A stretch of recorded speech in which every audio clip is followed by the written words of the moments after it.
Welcome back to another episode of Your Hope-Filled Perspective. I'm your host, Dr. Michelle Bengtson. Every week through this program, it's always our goal to restore hope, renew minds, and empower our listeners to live in their God-given identity. I'm so glad that you've decided to join us this week. We've got a heavy topic. I don't know why I even tell you that, because every week seems to be like a heavy topic, but it's because in this program, we want to address the real life struggles that we go through, but provide a biblically based hope-filled perspective. And today is no different. Today, we're going to be talking about hope for healing after infertility and adoption. Today's guest is going to share her testimony after enduring infertility, an adoption that went awry, foster parenting, adopting, and the beautiful ways that God has used her disappointments for good. Maybe not like she thought, but I want you to listen in, because her story shows how even in our greatest disappointments, the Lord uses those and works all things together for good. Today, I want to focus on Romans 8, verses 26 through 27 that say, in the same way, the Spirit helps us in our weakness. We do not know what we ought to pray for, but the Spirit Himself intercedes for us through wordless groans. And He who searches our hearts knows the mind of the Spirit, because the Spirit intercedes for God's people in accordance with the will of God. So today you might find yourself in a situation where you don't even know what to pray. But dear listener, I want to give you hope, because God's Spirit is praying for you when you don't have the words to pray. And my guest today is going to share some of those times when she didn't know what to pray either. Our guest today is my friend, Samantha Morgan. She's an infertility survivor and an adoptive mom. Her passion is to support and connect those struggling during difficult times. Living in southern Missouri with her husband and two great kids, she's the girl next door who loves sharing how God has shaped her life and created a motherhood story far beyond what she could have imagined. Welcome to the program, Samantha. Thank you so much, Michelle, for having me. Samantha, we met, 9 months or so ago, and I got to hear a little bit of your story then, but I sat down and read your book, Miraculously My Own. And I'm not a fast reader, but I was so compelled to read your story that I read it through in a weekend. And I've even tabbed the pages.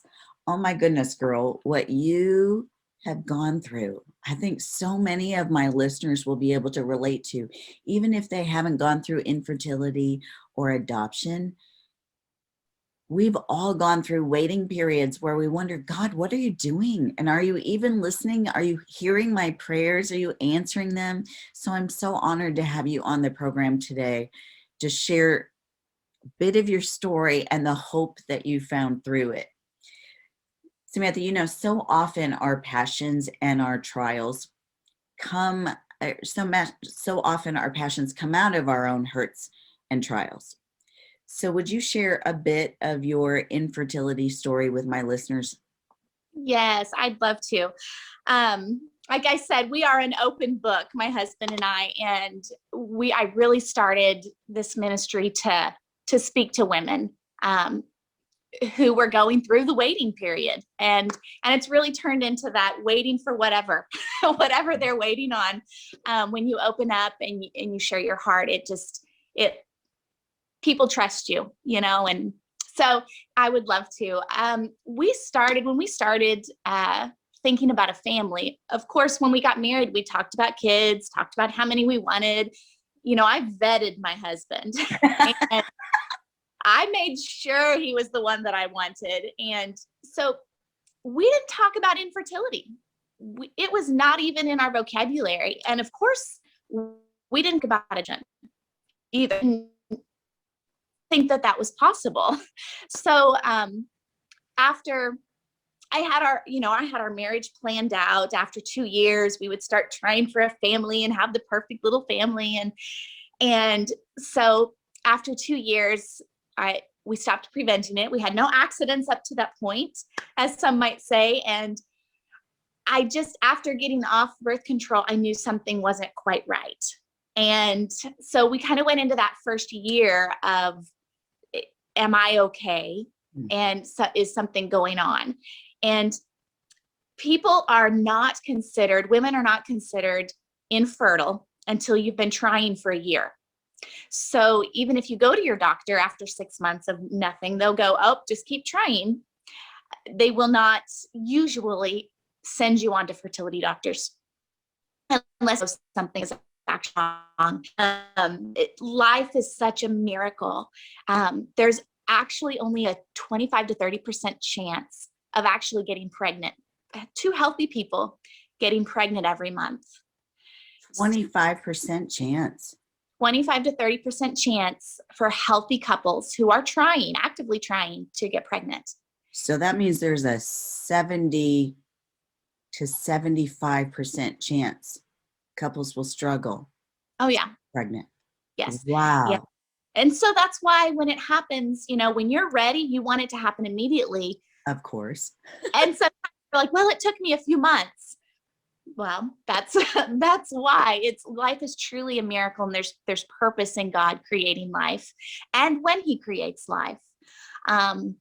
So we went through that struggle of, why isn't this happening?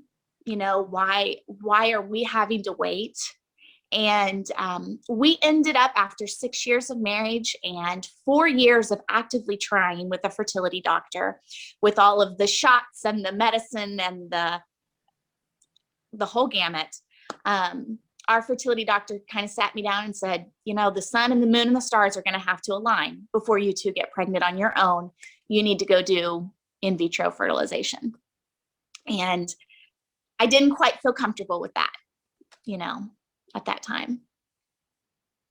And I'm not sure that anybody would feel comfortable. That's the last thing you want to hear when you've been trying. Yeah. And you're open to bringing life into this world. But that is a staggering statistic. Mm-hmm. I think most people think, well, we just go off birth control and we try, and after a couple months, you track your cycle and it just happens.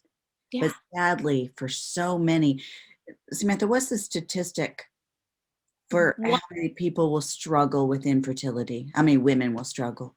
1 in 8 couples, 1 in 8 women will struggle with infertility. And that's after the year mark. Again, they don't consider you infertile until after you've tried for a year. So 1 in 8 women, it will take them much longer than a year to actually get pregnant.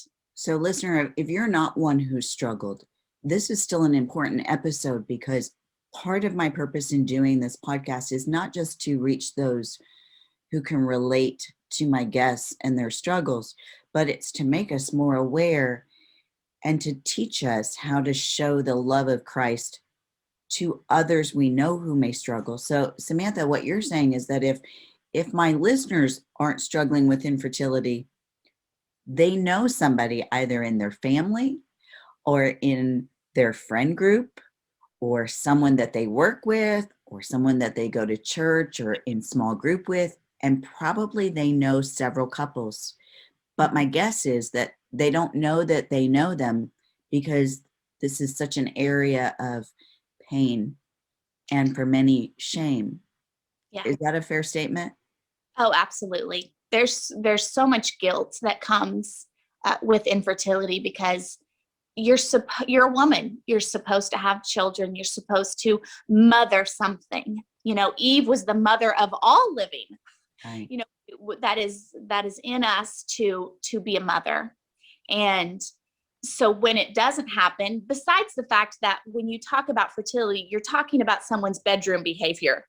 So it is one of the things that, I didn't share with very many people, because on the outside, I am a completely healthy person, and you would have no clue Right.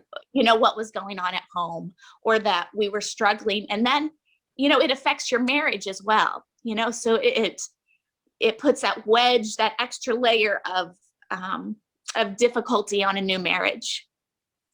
And I can't relate to the infertility part of your story, but I can relate to looking like I'm healthy, but struggling on the inside with depression, with anxiety, with cancer. And so I can understand how people can look at you and think everything is great because you look so beautiful, but they don't see the brokenness and the pain that you're struggling with on the inside. Yeah. And studies have shown that the emotional stress that infertility can bring is compared to that of patients' heart patients Say go that again. through Say that again their because struggles. the internet blinked out. So say that again. Studies have shown.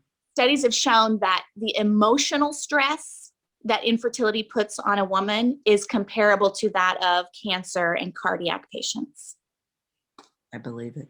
I believe it because even when we go back through the Bible, we can see that women were deemed important because of their childbearing capability.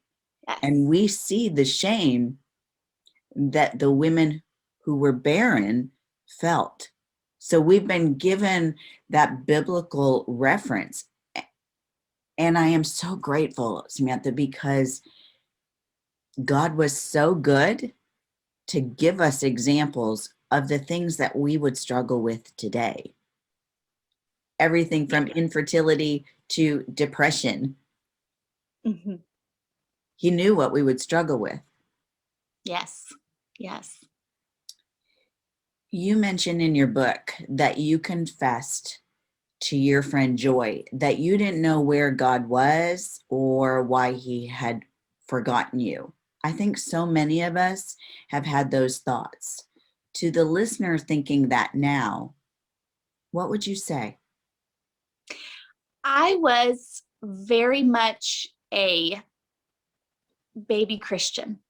I think it's so important when we go through trials, we can grow from that. And, my faith up to that point had not been tested. And so in my mind, I was the good Christian. I checked off the boxes. I did what I was supposed to do, and then God blesses you. But in reality, God tells us, no, this isn't going to be easy. This life isn't going to be easy, and you're not going to be free from trials. And so, confessing that to Joy and her just reassuring me that, this is something that we can grow through, and that you really have to dig in deeper to God and really learn to not trust yourself. I didn't need God to fix anything for me. I was checking off all my boxes, but that's really not how God works. So to have that trial really makes you rely more on God. Yes, Instead of yourself and absolutely. your selfish wants. You have said that infertility changed you. How so? Yes. Um, if you don't care me reading something that I had written, uh, it really goes through the emotions of where I was mentally during infertility to where I am now. If you don't care if I read that real quick. Please do. Okay. And I wrote a letter, and I've encouraged some of my ladies to write their own letter. It's called Dear Infertility. I hate you. You've robbed me of childbirth and stolen the gift of children from me to my husband. You changed our plans for the future. You've driven a wedge in my marriage we were not prepared for. When every womanly conversation comes back to fertility, you remind me of my lack of ability. You make me cry. You make me depressed. You make me angry. You make me hate. You make me jealous. You make me insecure and hate my own body. Because of you, I judge others' ability to parent. You make me ask, why them and not me? You make me question God. You whisper lies like God is punishing me, that God thinks I'll be a bad mother. You make me think there is no hope and that God has forgotten me. Infertility, you make me someone I don't recognize, someone I don't like. But oh, infertility, you have not robbed me of motherhood. You have made my marriage stronger and made us trust God's plan for our future. You will not steal my daily joy for life. You make me realize that my lack of ability did not take away my womanhood. You have made me stronger, fight harder. You make me smile during those womanly conversations because my family is created unique and my babies were delivered so differently. You've opened doors that I would not have opened without you. You make me pray harder and appreciate more. I will not be angry. I will not hate. I will not be jealous. Because of you, I have compassion. I have empathy for others. Because of you, I have seen God's miraculous hand in my life, so much so that I cannot question him. You have given God the opportunity to pour out his love and favor on me. Infertility, you make me someone I can be proud of, someone I love, not defined by you, Samantha. So I find so much healing in writing.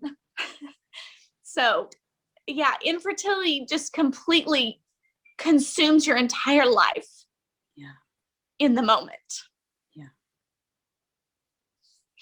That was beautiful.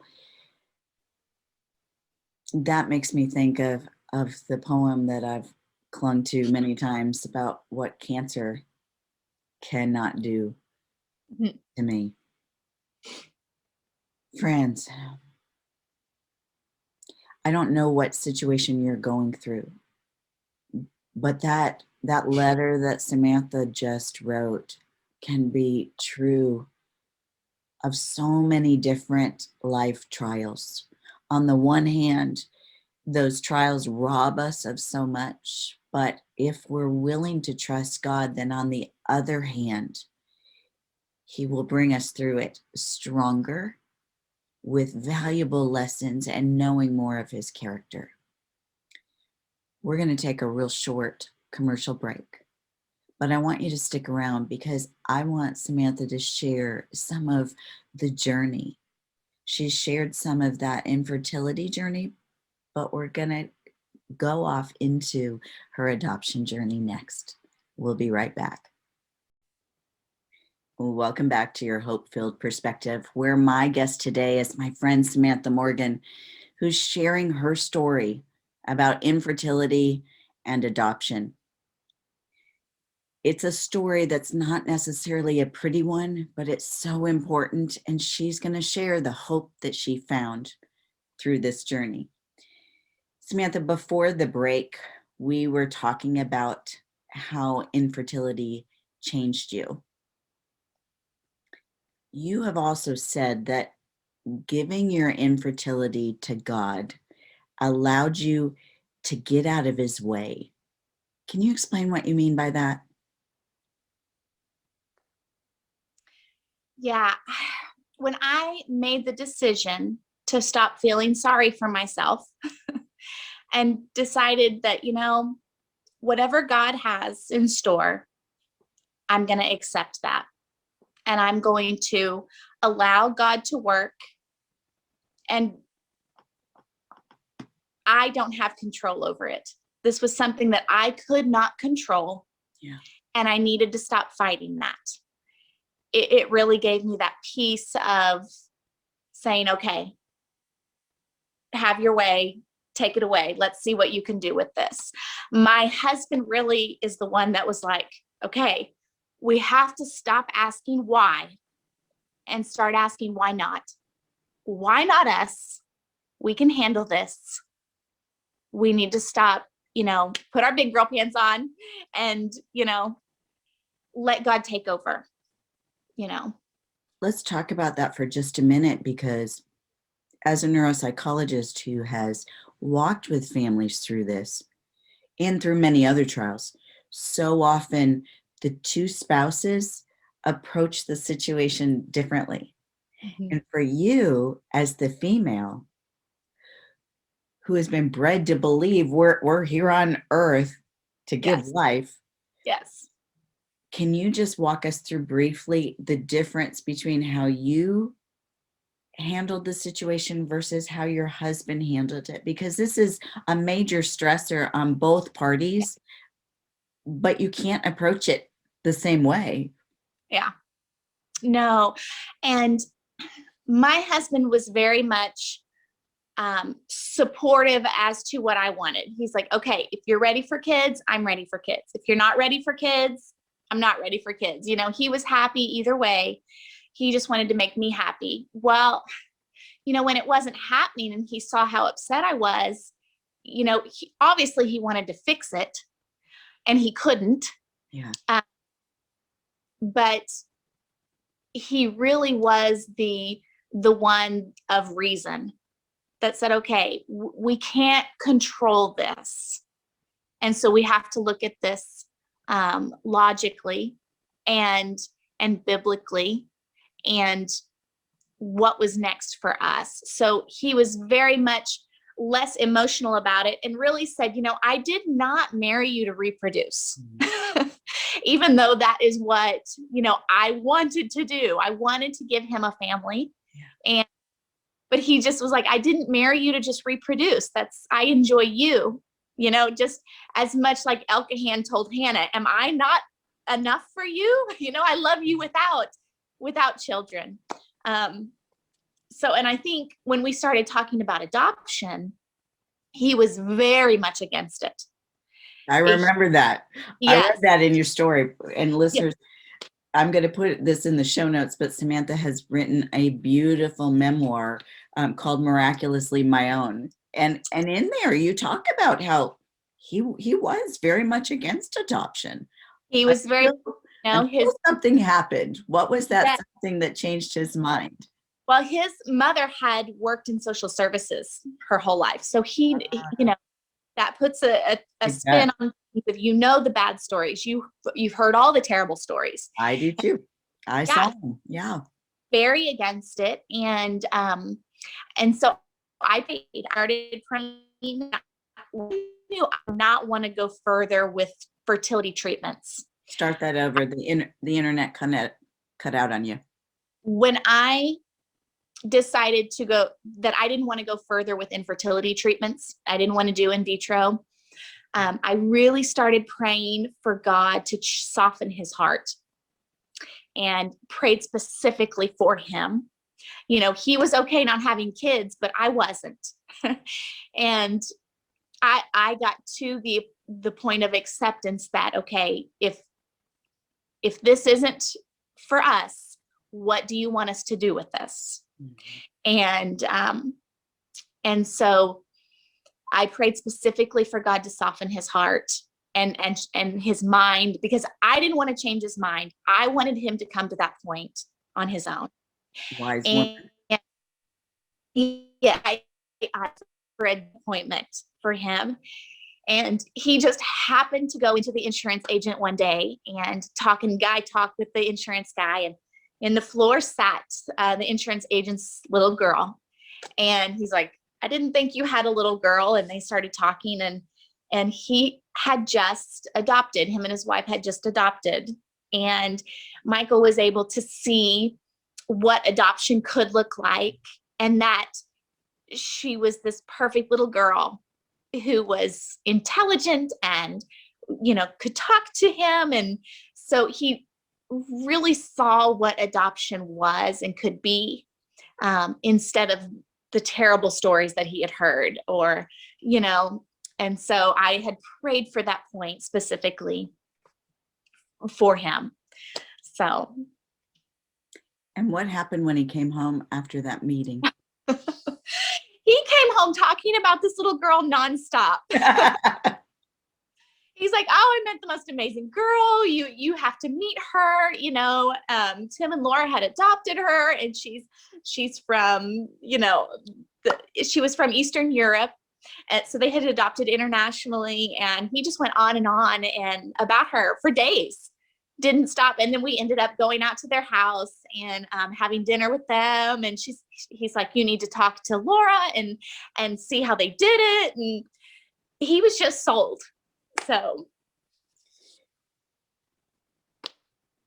So then he's sold on the idea. How did you know when you were ready to adopt? This is a long journey. Oh, yes. Yeah. Can you just give a snippet? I'm going to back you up for just a second. Just give a snippet of what it even looks like, because for those who have not walked this journey, there could be a tendency to think, oh, well, you decide and you fill out a little bit of paperwork, and a couple months later, you bring home a child. Right. That's a lot. Like, if people aren't in the adoption community, they think, oh, just adopt. You can't have a baby, just adopt. Like, it's easy. And, we really had to come to the point where, in infertility, you go through all of the emotions of grief. You have that denial, you're angry, you're bitter, and you really have to have healing from all of that to get to the acceptance of, this is what life is, and this is our cross to bear. Now, God, what do you want us to do with it? And, we were both teachers at the time. And so we loved kids. And I just thought, there's just too many kids without parents. And here I am, I really felt selfish for wanting to create a child when there are these kids that need homes and they need parents as bad as I want a child. Yeah. But there's also so much guilt that comes along with infertility, guilt that I can't create a child, that my body's failing me, but I had done nothing wrong, so guilt should be reserved for those who are guilty of something. And that woman out there that's struggling right now with infertility, it is not your fault. This is not a punishment. There is purpose, and you can never see God's purpose in your waiting until after the wait's over. When all those puzzle pieces fall back together and you go, aha, that's why I had to wait so long. Sometimes we can rush God, and that's when we meddle in the waiting process, is when we can mess things up. I've done that many a times.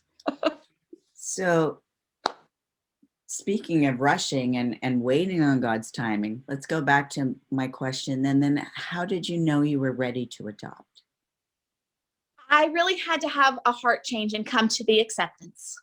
And really, along with praying for my husband, that had to be key. Because I know there's probably some women out there thinking, well, my husband is not.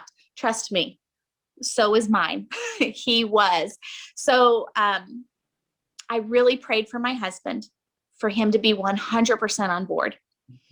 And I had to pray personally, and I know everyone's a little bit different, but I really had to for the desire of pregnancy away.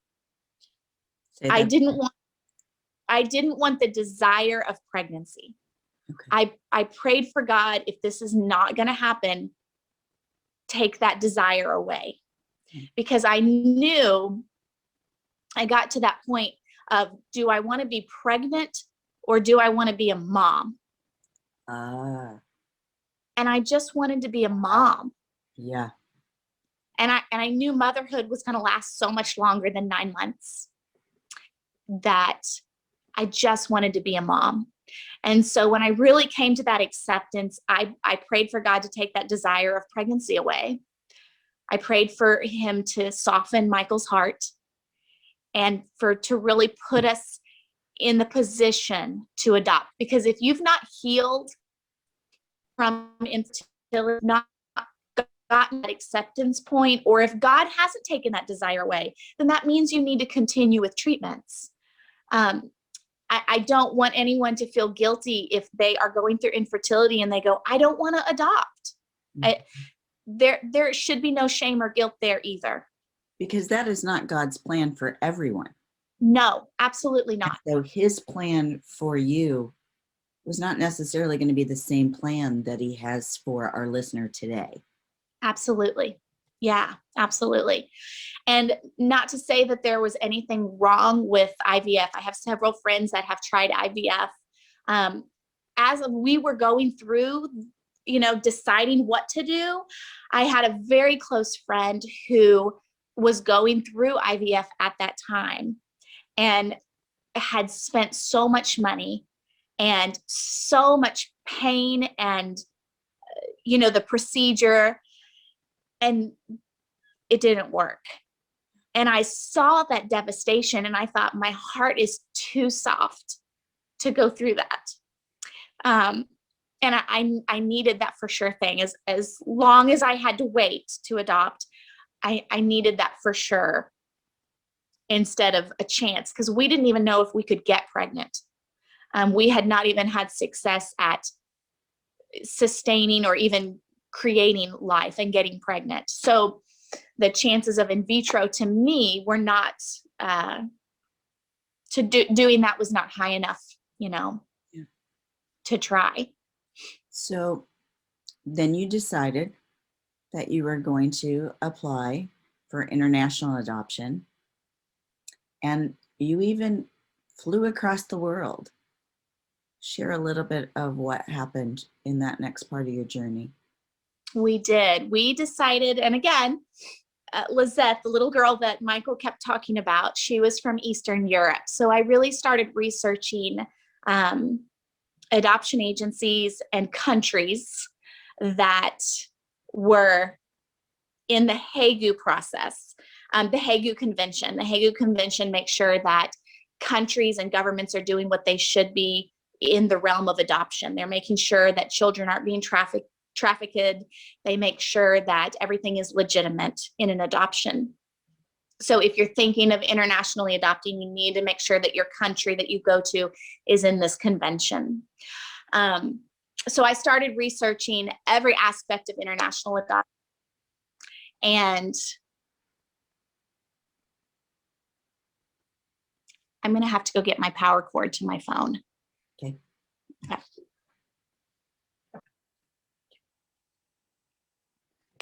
So what happened when you decided to go international? Yeah, after I did all of our research, Russia continued to come up in our conversations, and researching Russian orphanages and the conditions and what these kids would face after if they aged out, was drugs and prostitution, and it wasn't good. We learned that everyone over there had a ID card, and graduated from an orphanage, they were marked an orphan the rest of their life. There was no, we get out and we go carry on and we could go to college, and it determined the rest of their life. Wow. So talk about the stigma. We're so sheltered in America. We're so sheltered to think how other countries treat other classes and people. And we really have it good over here. Yeah. So that it just hurt me to think that these kids might grow up in that and then they never escape it for the rest of their life.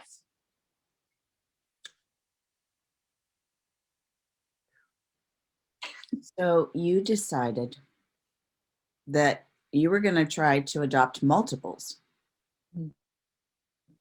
That was my idea. My husband said, let's get 2 and be done. That's what he wanted. Boy, that's efficient. Right? I go, well, okay. So, we were okay with adopting toddlers, as young as possible. We wanted, neither one of us would have known what to do with the baby. So I was like, okay, we can do a little bit older. And So we applied for two. I really wanted them to have a connection to their country because, as beautiful as adoption is, it's really rooted in pain on both sides. The children have lost their biological families. Yeah. And us choosing adoption was selfish because of our infertility. We adopted for selfish reasons, because I wanted a child. I wanted to be a mother. So both sides of adoption starts in pain. And so I wanted the kids. I was totally on board bringing two kids home because I wanted them to have that connection. So we asked for a sibling group, whether we got two boys or two girls or brother and sister, and we got matched within probably 6 months of finishing our paperwork. And when we say paperwork, it's not fill out this paper. I mean, it's like paperwork. It's government paperwork, visas, it is psychological evaluations, it is medical evaluations, it is, blood tests, and I mean, everything you could possibly imagine. Home studies where they look at every aspect of your house. I literally have a license to parent. That's what it is. So, I mean, so once our paperwork was finished, it was about 6 months before we got a referral for Yegor and Krishina. And they were a brother and sister, almost 2, almost 4. And so we were able to fly out and we met them and we just fell in love with them, played with them. They did not like us at first.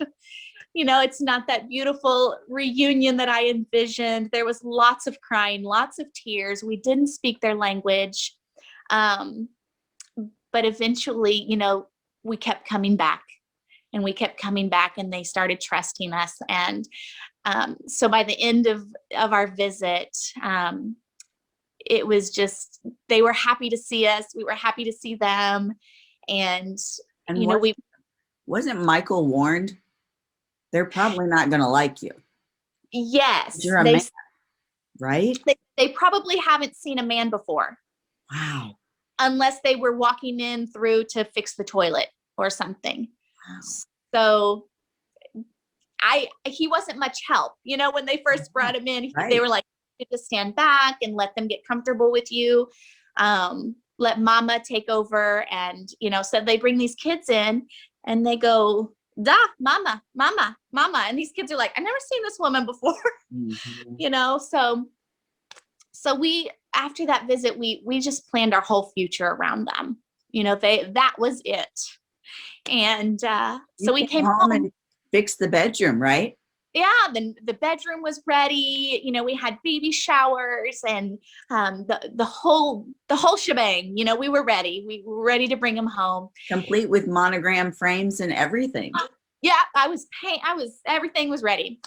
And 2 days before we fly back to appear in court in Russia for them, we got a phone call from our agency that said, I'm sorry, the aunt wants to keep them and you can't fight her. She's Russian. She will win. And it's gone so far. You still have to fly back to Russia to appear in court. Okay. So explain that part, because as I'm reading that in your book, Miraculously My Own, we'll put that in the show notes, but I'm thinking,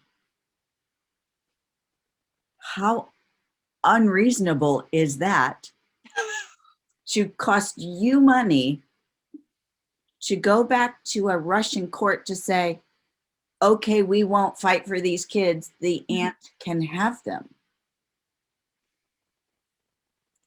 That, to me, Samantha, that's like putting salt in a wound. And where was this aunt all along?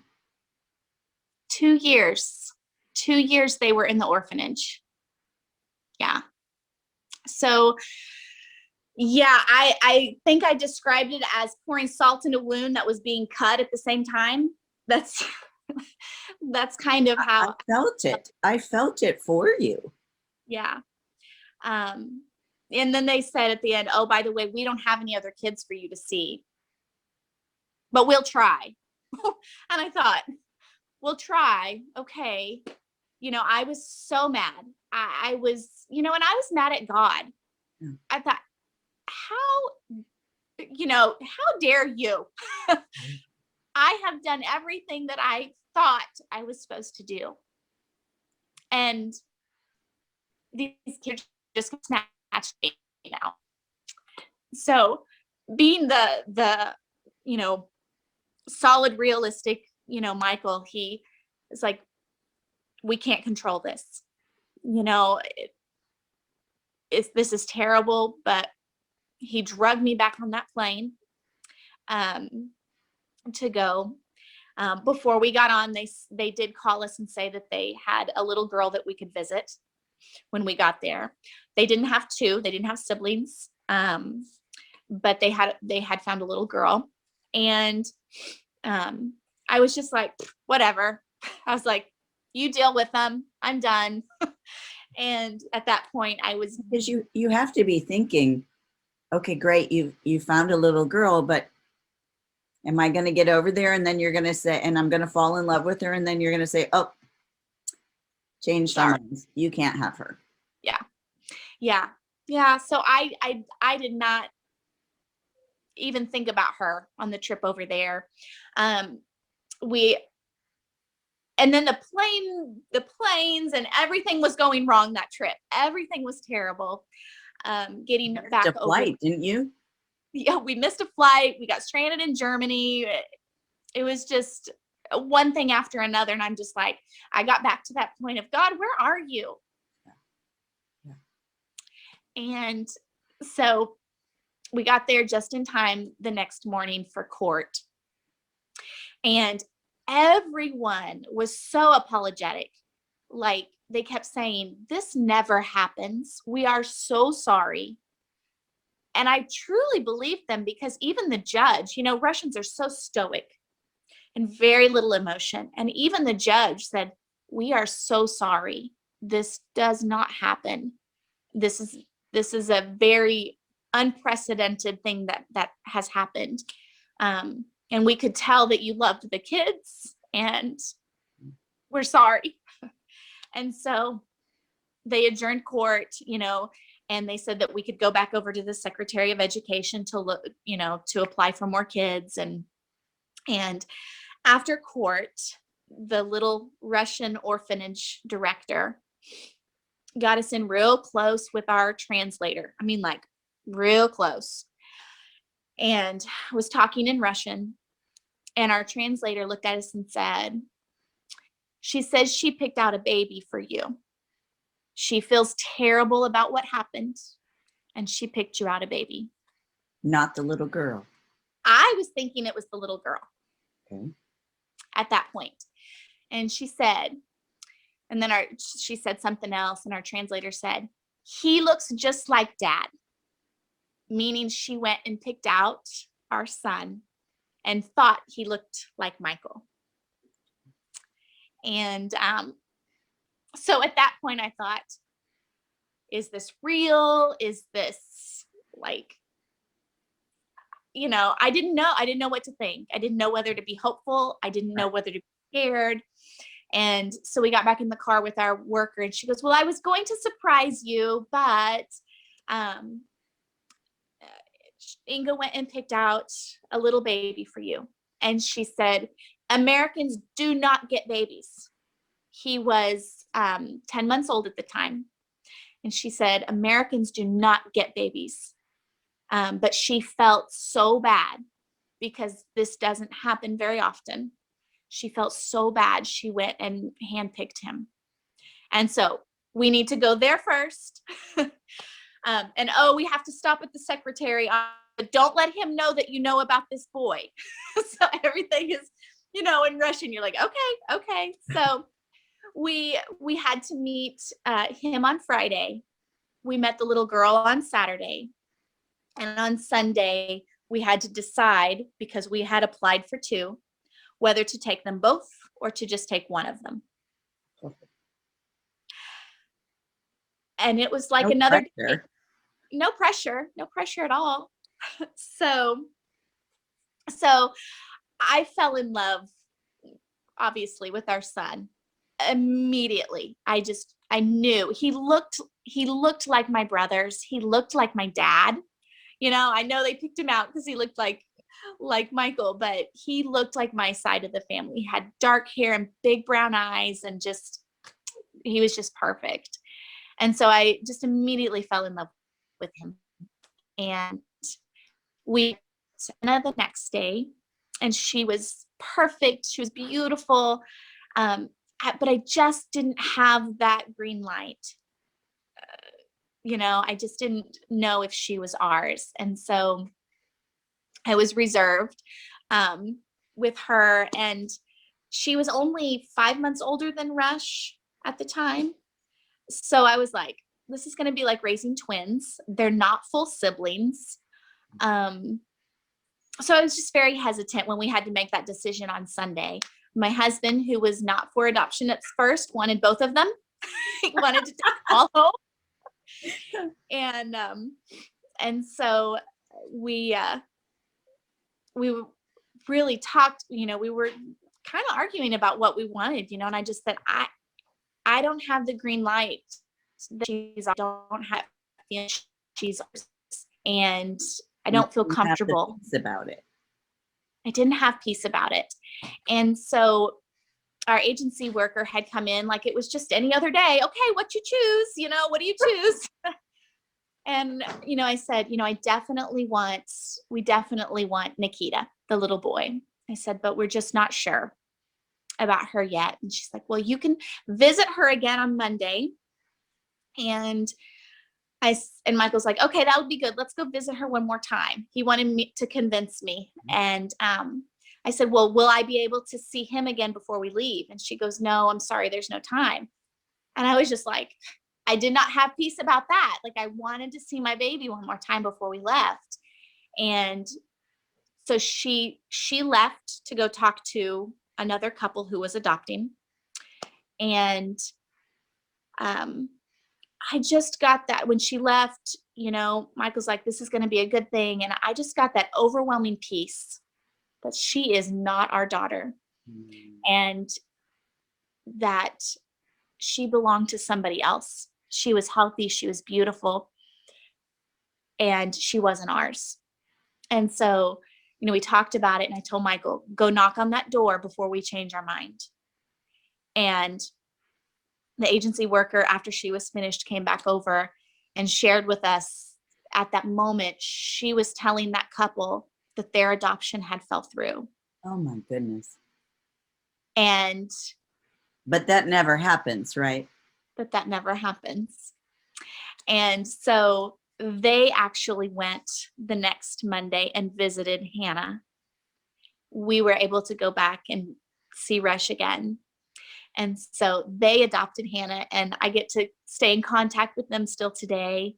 I get to see her grow up. She looks just like them. She fits in with their family just perfect. And, you can see the puzzle pieces, even losing Yegor and Krishina. They were old enough, especially him. He was old enough to remember Russia and what happened. And for me to take them out of that culture and completely change his world, I can be at peace knowing that he ended up with family, and without us going to visit him, his aunt would never have come for them. So I can be at peace knowing that. In the depths of your pain and in your waiting, you couldn't see then, but God was weaving a tapestry for their good and for your good, because there was a baby that was to become yours. And even in that scenario where you were being then offered 2 children, not blood siblings, yet close in age, even that lack of peace gave you what you needed to be able to say she's not meant to be ours.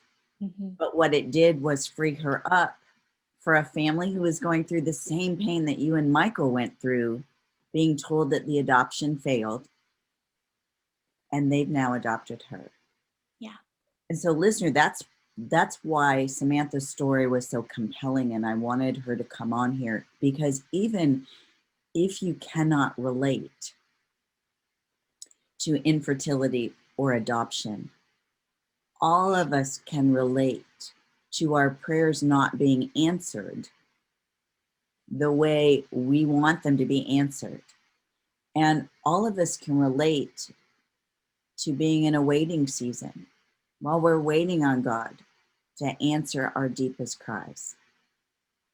Samantha, I want to take a real short commercial break, but I always wrap up the program asking my guests to share a hope-filled perspective. So, listener, I don't want you to leave, because through Samantha's story, she does have a hope-filled perspective for you. We'll be right back. Welcome back to your hope-filled perspective. Samantha, I'm so grateful that you would share your and Michael's story about infertility and adoption. But I'm thinking now about our listener, both the listener who might be going through a similar story of either infertility and or adoption, or even our listener who can't relate to that part, but they can relate to the pain of their prayers not being answered the way they wanted, or being in a waiting season. Given what you've been through and now you can look back, first of all, I would ask you, what was the greatest lesson that God taught you through that painful journey? I think the greatest thing that I have personally learned is I am not in control. I, I have no control over the grand scheme, the beautiful tapestry puzzle that's being created. Even though I want to be, and even when my freshly married self thought that I was in control. I love telling kids, it is what it is. When something bad happens, it is what it is, and we're gonna make the best of it. And So, for our listener who can relate to any aspect of your story, what hope filled perspective would you offer to them today? oh, I felt like I had lost my faith. I felt like I didn't have enough faith. I felt like I could talk myself into having more faith. And I really want to share that faith is so much deeper than just believing in something. That blind leap of faith. That's not what Christianity is. Hebrews says, now faith is confidence in what we hope for and assurance about what we do not yet see. When you taste the substance of God is good and you have evidence of that, that is faith. And you can't go through life trial free. My faith did not move God. God's plan for Rush, for our family, for Yegor, Krishina, for Hannah, for him to double our expectation of getting 2 kids out of the orphanage, that was always God's plan. My faith did not move him in the least. My faith was this big getting back on that airplane. But now that I have seen and I have tasted what God has in store for me, my faith has grown. And I can say, I believe because I know the one who promises us is faithful. Yeah. And that is a beautiful thing to hold on to not know that I have to try to get more faith and talk myself into it. Just believe harder, have more faith. I felt guilty that I didn't have enough faith to bring Krishina and Yegor home, but it wasn't my faith that was moving God. you know, and to hold on to that promise that the one that gives us these promises, he is faithful. He is faithful. Oh, Samantha, thank you for sharing so vulnerably your journey. Listener, I don't know what you're dealing with today, but I can tell you that God doesn't expect you to have it all together. God doesn't expect you to have all the answers. God doesn't even expect you to have a mountain of faith. But what he asks is that you'll trust him while you're waiting for him to answer your deepest prayers. Samantha, I've read your book, Miraculously My Own, and I'm going to put it in the show notes for our listeners, but I know that there's more to your story. Would you mind coming back and sharing the rest of the story for our listeners? I would love to. Absolutely. We'll get that scheduled. And listeners, even if you are not struggling with infertility, like Samantha shared at the beginning of this episode, 1 in 8 couples do. So you know couples who are walking through this journey right now, even if you don't realize that they are walking through it. I'm going to ask you to consider sharing this episode on social media and with those that you love and care about, so that even if theirs is not a journey of infertility, but of waiting for God to answer, that they will have the hope that Samantha found. And if something in this episode has resonated with you, would you consider going and subscribing to the podcast, rating and reviewing it? What that does is it helps others find the podcast so that they too can have a biblically based, hope-filled perspective. As always, this has been your Hope-Filled Perspective with Dr. Michelle Bengtson. Until next week, may you have a hope-filled week.